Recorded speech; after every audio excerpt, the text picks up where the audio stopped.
حرمین شریفین کی انتظامیہ کی جانب سے ایک تقریب منعقد کی گئی جس میں مسجد نبوی کے بارے میں معلومات فراہم کی گئیں۔ آپ صلی اللہ علیہ وآلہ وسلم کی قبر کے بارے میں مکمل وضاحت کی گئی۔ گزشتہ 5.5 صدیوں میں کوئی شخص آپ صلی اللہ علیہ وآلہ وسلم کی قبر مبارک تک نہیں جا سکا۔ وہ حجرہ شریف جس میں آپ اور آپ کے 2 اصحاب کی قبریں ہیں، اس کے گرد ایک 4 دیواری ہے۔ اس 4 دیواری سے متصل ایک اور دیوار ہے جو 5 دیواروں پر مشتمل ہے۔ یہ 5 کونوں والی دیوار حضرت عمر بن عبدالعزیز رحمۃ اللہ علیہ نے بنوائی تھی، اور اس کے 5 کونے رکھنے کا مقصد اسے خانہ کعبہ کی مشابہت سے بچانا تھا۔ اس 5 دیواری کے گرد ایک اور 5 دیواروں والی فصیل ہے۔ اس 5 کونوں والی فصیل پر ایک بڑا سا پردہ یا غلاف ڈالا گیا ہے۔ یہ سب دیواریں بغیر دروازے کے ہیں، لہذا کسی کے ان دیواروں کے اندر جانے کا کوئی امکان نہیں ہے۔ روضہ رسول کے اندر سے زیارت کرنے والے بھی اس 5 کونوں والی دیوار پر پڑے پردے تک ہی جا پاتے ہیں۔ روضہ رسول پر سلام عرض کرنے والے عام زائرین جب سنہری جالیوں کے سامنے کھڑے ہوتے ہیں تو جالیوں کے سوراخوں سے انہیں بس وہ پردہ ہی نظر آ سکتا ہے جو حجرہ شریف کی 5 دیواری پر پڑا ہوا ہے۔ اس طرح سلام پیش کرنے والے زائرین اور آن حضور صلی اللہ علیہ وآلہ وسلم کی قبر عطر کے درمیان گو کہ چند گز کا فاصلہ ہوتا ہے، لیکن درمیان میں کل 4 دیواریں حائل ہوتی ہیں۔ ایک سنہری جالیوں والی دیوار، دوسری 5 کونوں والی دیوار، تیسری ایک اور 5 دیواری، اور چوتھی وہ 4 دیواری جو کہ اصل حجرے کی دیوار ہے۔ گزشتہ 1300 سال سے اس 5 دیواری حجرے کے اندر کوئی نہیں جا سکا سوائے 2 مواقع کے۔ ایک بار 91 ہجری میں حضرت عمر بن عبدالعزیز رحمۃ اللہ علیہ کے دور میں ان کا غلام، اور دوسری بار 881 ہجری میں معروف مورخ علامہ نور الدین ابو الحسن کے بیان کے مطابق وہ خود مسجد نبوی میں قبلے کا رخ جنوب کی جانب ہے۔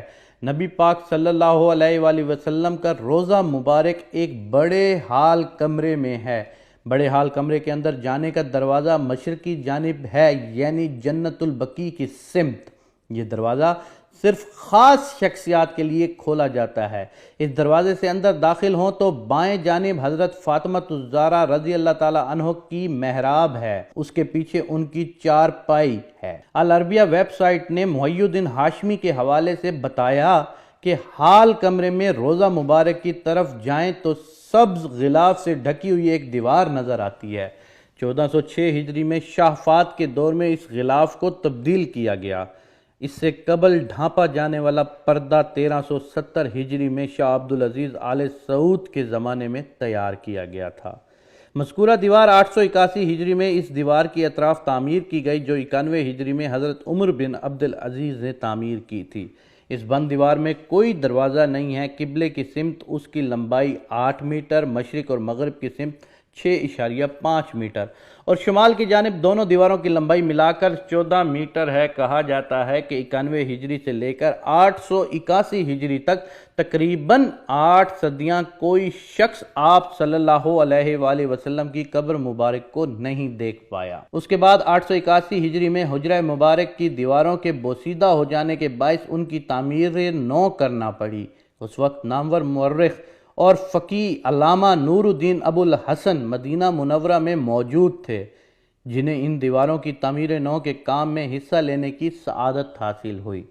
وہ لکھتے ہیں 14 شعبان 881 ہجری کو 5 دیواری مکمل طور پر ڈھا دی گئی۔ دیکھا تو اندرونی 4 دیواری میں بھی دراڑیں پڑی ہوئی تھیں، چنانچہ وہ بھی ڈھا دی گئی۔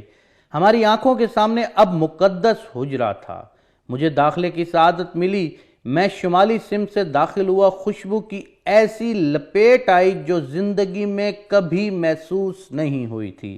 میں نے رسول اللہ اور آپ کے دونوں خلفاء کی خدمت میں ادب سے سلام عرض کیا۔ مقدس حجرہ مربع شکل کا تھا۔ اس کی 4 دیواری سیاہ رنگ کے پتھروں سے بنی تھی جیسے خانہ کعبہ کی دیواروں میں استعمال ہوئے ہیں۔ 4 دیواری میں کوئی دروازہ نہ تھا۔ میری پوری توجہ 3 قبروں پر مرکوز تھی۔ تینوں سطح زمین کے تقریباً برابر تھی، صرف ایک جگہ ذرا سا ابھار تھا۔ یہ شاید حضرت عمر کی قبر تھی۔ قبروں پر عام سی مٹی پڑی تھی۔ اس بات کو 5 صدیاں بیت چکی ہیں جن کے دوران کوئی انسان ان مہر بند اور مستحکم دیواروں کے اندر داخل نہیں ہوا۔ علامہ نور الدین ابو الحسن نے اپنی کتاب وفائے الوفا میں ہجرہ نبوی کے ذکر کرتے ہوئے تحریر کیا ہے، اس کا فرش سرخ رنگ کی ریت پر مبنی ہے۔ ہجرہ نبوی کا فرش مسجد نبوی کے فرش سے تقریباً 7 سینٹی میٹر نیچے ہے۔ اس دوران ہجرے پر موجود چھت کو ختم کر کے اس کی جگہ ٹیک کی لکڑی کی چھت نصب کی گئی، جو دیکھنے میں ہجرے پر لگی مربع جالیوں کی طرح ہے۔ اس لکڑی کے اوپر ایک چھوٹا سا گنبد تعمیر کیا گیا جس کی اونچائی 8 میٹر ہے، اور یہ گنبد خضرا کے عین نیچے واقع ہے۔ یہ سب معلومات معروف کتاب وفاء الوفا با اخبار دار المصطفیٰ صلی اللہ علیہ وآلہ وسلم کے مؤلف نور الدین ابو الحسن نے اپنی مشہور تنصیف میں درج کی ہیں۔